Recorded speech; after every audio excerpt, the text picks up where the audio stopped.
And welcome back to yet another Buffalo pregame. It's your friend Randy here with Jared and Dan, and we are here to discuss the Sabres wrapping up their season in the second round of the playoffs, losing a heartbreaker in overtime in Game 7 against the Montreal Canadiens. And what a season it's been! I was personally was very fortunate to be able to attend 49 home games this season. Every single home game I was in the building for and just the wave of the escalation of excitement starting off, coming into a playoff drought that didn't seem like it was in any chance of ending. Hearing Kevyn Adams being cheered or booed to the point of being fired, the team being from that point on the best team in the NHL to the playoffs. It was a wild ride and something that I will remember for the rest of my life. So before we get into maybe the specifics of the series or even Game 7, Jared, we'll start with you. What was your kind of like experience with the 25-26 Buffalo Sabres season? Well, I really only watched the playoffs if I want to be very, very honest. So it was very interesting to just get myself into hockey mode. And by the end, now I'm used to watching hockey every couple of days. Like at the beginning of the Boston series, it was just like, oh, there's a game tomorrow. I have to do this again. It's not a week. We don't have to wait a week. I'm so used to football. Obviously, I enjoyed the experience. The only thing I want to say though about it is it just reminds me of what's going on with the Bills, unfortunately. Like we lost a heartbreaker division. I'm gonna call it a divisional round playoff game because it's the second round. Like this is just like Denver. We and both games went to overtime.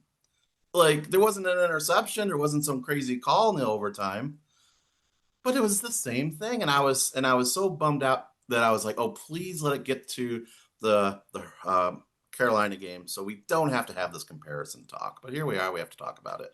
But I mean, the highlight is winning the beating the Bruins. I mean, that was just great to not just show up, wave, and get out.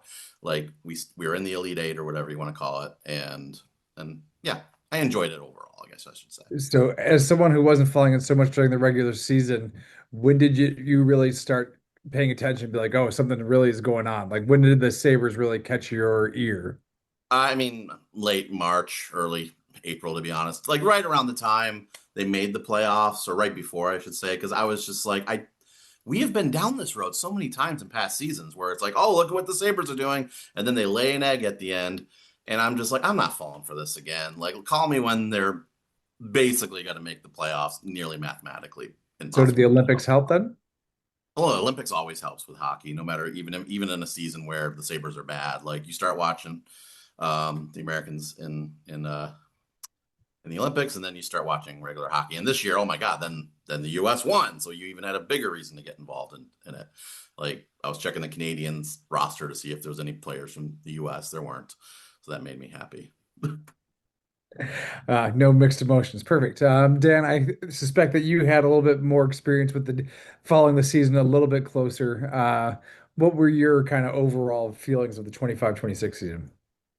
Yeah, no, I mean, I definitely understand what Jared was saying about, how in past seasons they've laid an egg, they've gone on win streaks and then followed that up with a, double digit losing streak. So when they had a couple of those streaks early on, I was still very doubtful. It took me a little bit to actually really think that they would be able to do it. And then, some really exciting games at the end of the season, against Tampa where it was back and forth, and that kind of showed the whole league that the Sabres are legit this year and that they really are a threat. And then it's obviously a lot to process from last night. It being barely 24 hours since the game happened. Such a bittersweet ending in the most Buffalo way possible. They could have they were down 2-0. They could have just lost 2-0 or 2-1, but they came back. They were dominating the third period and they had all the momentum, and then it goes to overtime, and then you let in arguably a weak goal. It does feel very, very Buffalo, the way that it ended. But that being said, the Sabres fans have a lot to be excited for.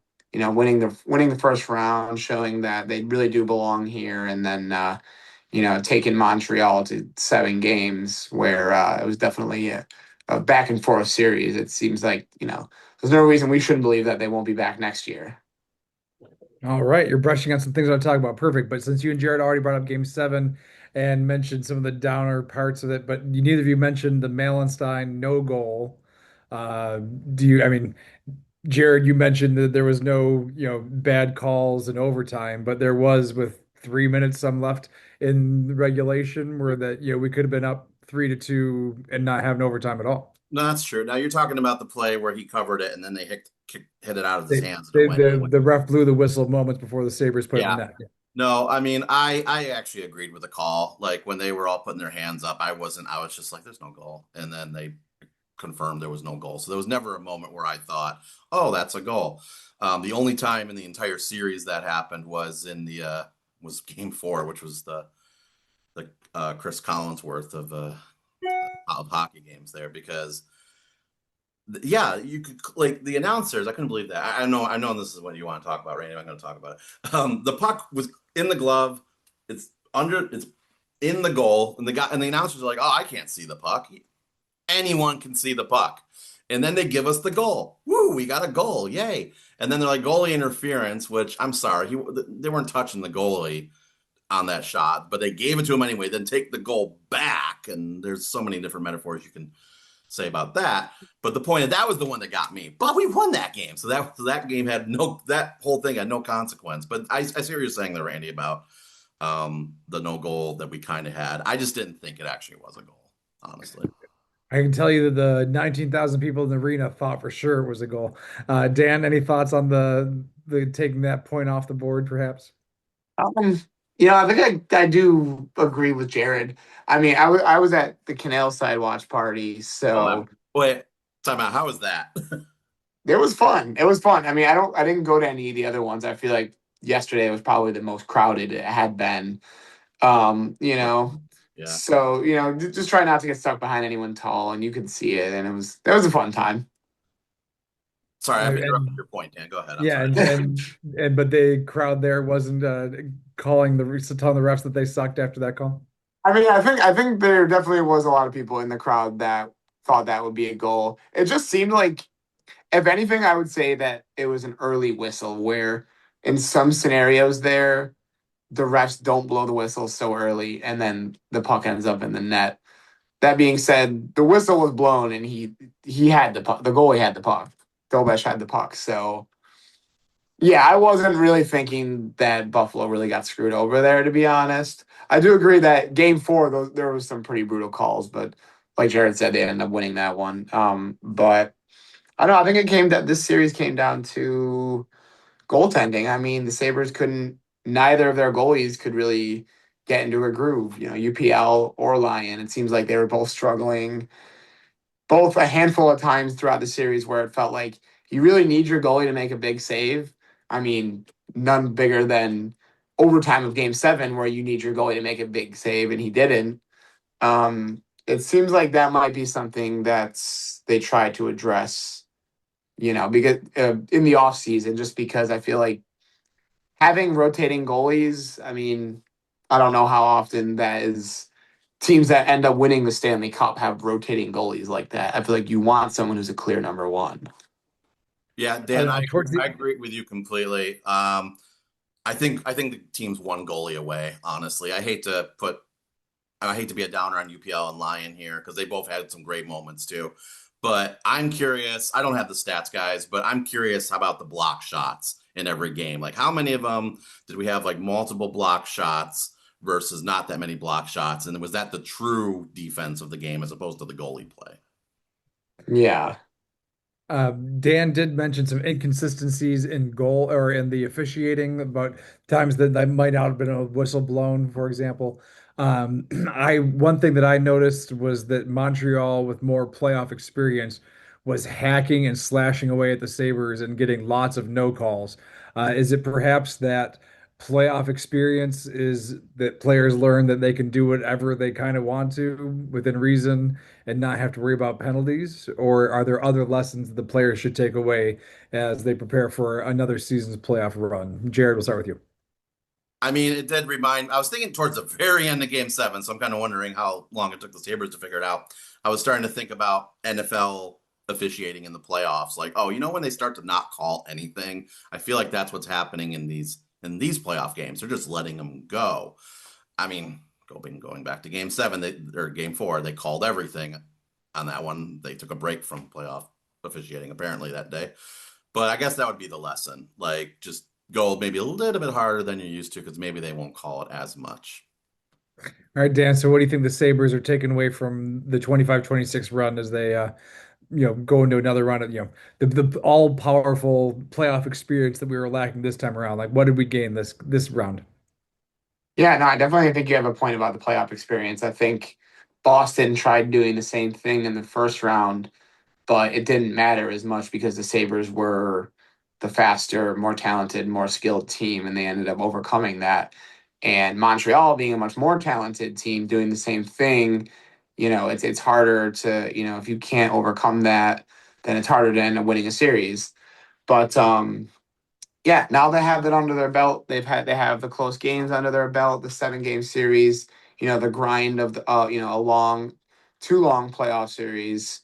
I think that's going to be big for them going forward. It'll be interesting to see what they do at net. Whether they try and find someone else or they try and keep either Lyon or UPL as the number one. But yeah, no, I think for guys like Dahlin and Tage Thompson, those guys who had never really had any playoff experience, for those guys to be able to have the experience is really important. So I think they're going to be in good shape going forward.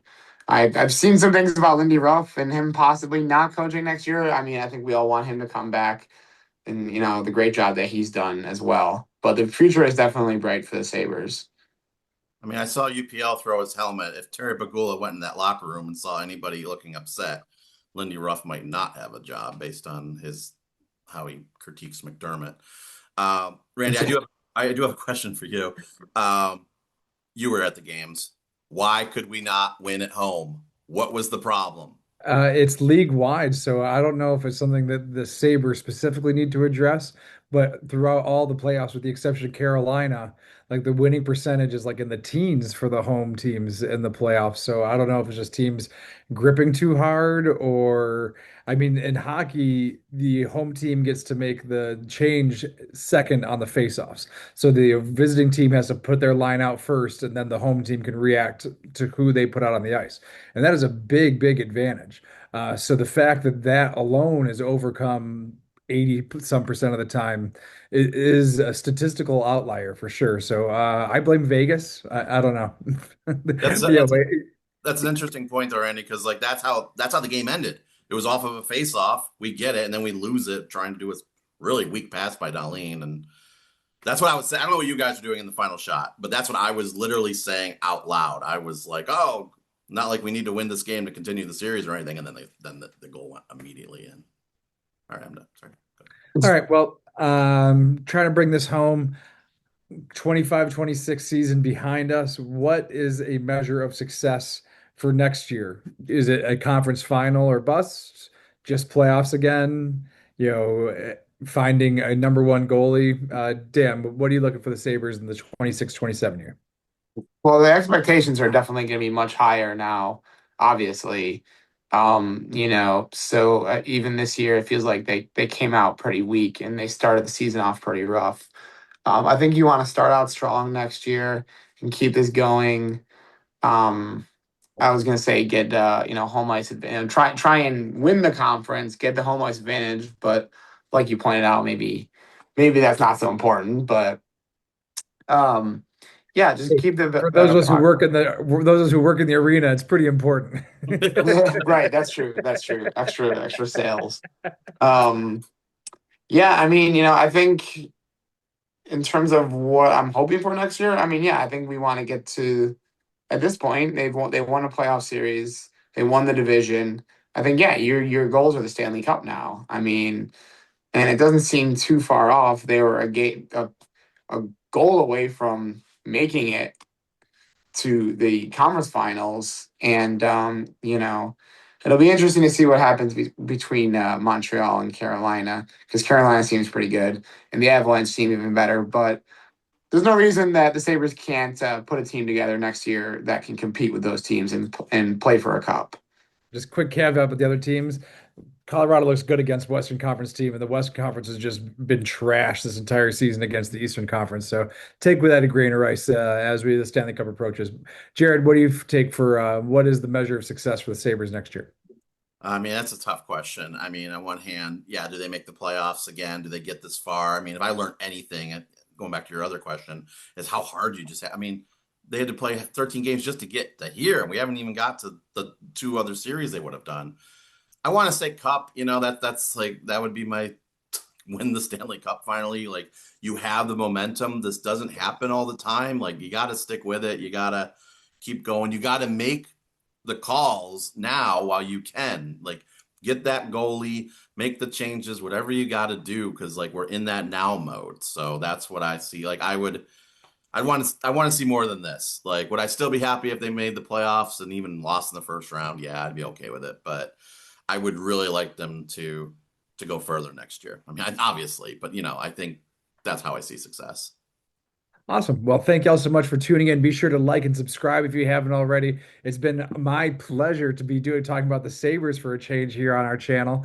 And I think I would like to focus on what's important right now this time of year, and that's baseball. So what's great about the Bisons game is that no one really cares about the outcome of the games. If the home team doesn't win, it's a shame, but it's not people swearing or booing refs or umpires in the case of baseball. And gosh darn it, I love the Bisons. So we'll see you at a ball game, and we'll be talking about the Bills way too soon, I'm sure. We didn't mention OTAs at all today. So victory for Buffalo pregame, and we'll see you again next time. Woo!